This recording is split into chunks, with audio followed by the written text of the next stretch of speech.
Ito nga ba ang basehan ng isang magandang araw? Actually, nakakita nga lang ako ng edit sa IG from this movie and grabe nga yung iniyak ko doon. Kaya ayun, pinanood ko nga to. Susundan natin dito ang isang matandang lalaking nagtatrabaho bilang tagalinis ng mga public toilet sa Japan. May sinusundan lang siyang palaging routine mula sa paggising hanggang sa pag-uwi at araw-araw nga niya itong ginagawa na minsan may mga ibang nangyayari din naman. May mga tao siyang makakausap, makaka-interact, makakatinginan at may mga makakasama siya at may mga iba pa nga siyang may experience na kukonekta nga sa kanya kung saan makikita nga natin sa kanya ang pagpapahalaga sa bawat nararanasan niya na magdadala nga ng ngiti at lungkot sa simpleng buhay na binuo niya. Title ng movie, Perfect Days, na napakaganda and sobrang nakakakalma panoorin tong movie na to. Sanay na kayong manood ng mga Japanese movies, panigurado hindi na nga kayo mabibigla dito kasi ito yung tipong kalmado lang pero may malalim na kahulugan yung kwento.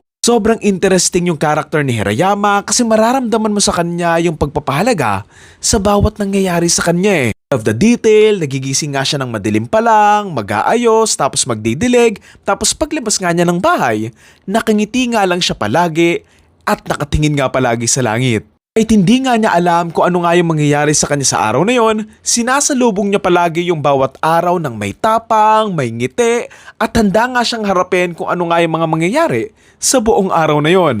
Pwedeng ito lang yung simpleng araw niya na nagtatrabaho nga siya, maliligo, kakain, uuwi, magbabasa, matutulog, tapos repeat, or isa tong araw na babago nga sa routine niya, pero hindi nga nito nasisira yung araw niya. Instead, he embraced yung spontaneity nga doon sa buhay niya, sa mga nangyayari, and he just do things and at the end of the day, uuwi nga siya, magpapahinga, kasi kinabukasan, ibang araw naman din ulit yon. Sobrang naiyak talaga ako dito nung nagkita nga sila ng kapatid niya, kasi nga makikita mo yung pagkakaiba sa buhay nila eh. I love the mystery na we don't know if mayaman ba yung kapatid niya dahil nga sa pagsusumikap, nag-asawa ng mayaman, or mayaman talaga yung pamilya nila from the get-go and pinili lang nga talaga ni Hirayama na lumayo nga doon sa ganung buhay and mabuhay nga ng ganito. Grabe talaga yung iyak ko sa scene na to and etong scene na to yung nakita kong inedit sa IG kaya ako nga pinanood to in the first place eh. Ito oh, panoorin nyo. 本当にトイレ掃除してんの？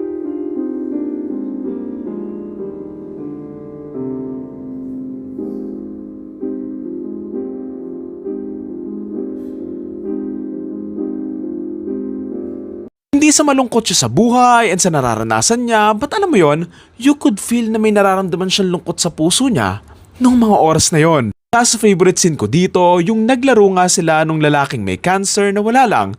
It's so random pero it perfectly shows kung gaano nga kabilis makaramdam itong si Hirayama na he knows how to make things better kahit sa kaunting oras and it's a beautiful scene lang talaga. Also want to add that I love the cinematography, na kalmado lang, na bagay nga doon sa kwento, and also yung scoring and song choices na bagay nga din doon sa character na sinusundan natin. I love yung small moments niya, like tuwing nasa park lang siya, tumitingin sa mga puno, and kumakain lang ng nakangiti, na alam yon, parang siya lang din yung puno eh. Tayo lang, nag-iisway-isway, and sumasabay nga lang sa agos ng buhay, tahimik, walang iniistorbo, and it's just living, katulad nga ni Hirayama sa pang-araw-araw. Hindi man to yung ideal na trabaho sa ilan, hindi man to yung sobrang wild and chaotic na araw na may mga iba't ibang mga na-experience, it's still a beautiful and a perfect day kung sa ibang perspective mo nga titignan. Cliché man pero sinasabi nila 'di ba?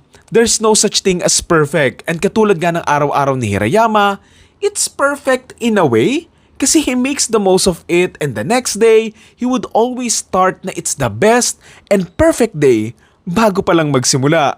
Nasa dulo, even though may nararamdaman nga siyang lungkot sa araw or sa umaga na yon, tuloy-tuloy pa nga rin siya sa pagdadrive habang nakikinig and at that moment, nilalabas nga niya yung nararamdaman niya dahil pagkatapos nga ng biyahe na yon, tuloy-tuloy pa nga rin yung buhay at yung mga ginagawa niya. Maganda pang naipakita sa movie na to, life isn't just about spectacle, hindi paramihan na napuntahan, paramihan ang na-experience. Maybe life is just about living, alam mo yon? Basically slowing down and appreciate life itself. Yun, ang ganda ng movie na to, sobrang peaceful, ang gaan sa loob panoorin, and sobrang kalmado lang, and it would make you feel things na I hope na maramdaman din ng ibang makakapanood nga nito. Title ng movie, Perfect Days, and ang torta rating ko for this film ay 9 or 10 out of 10. Yun lang. Thank you.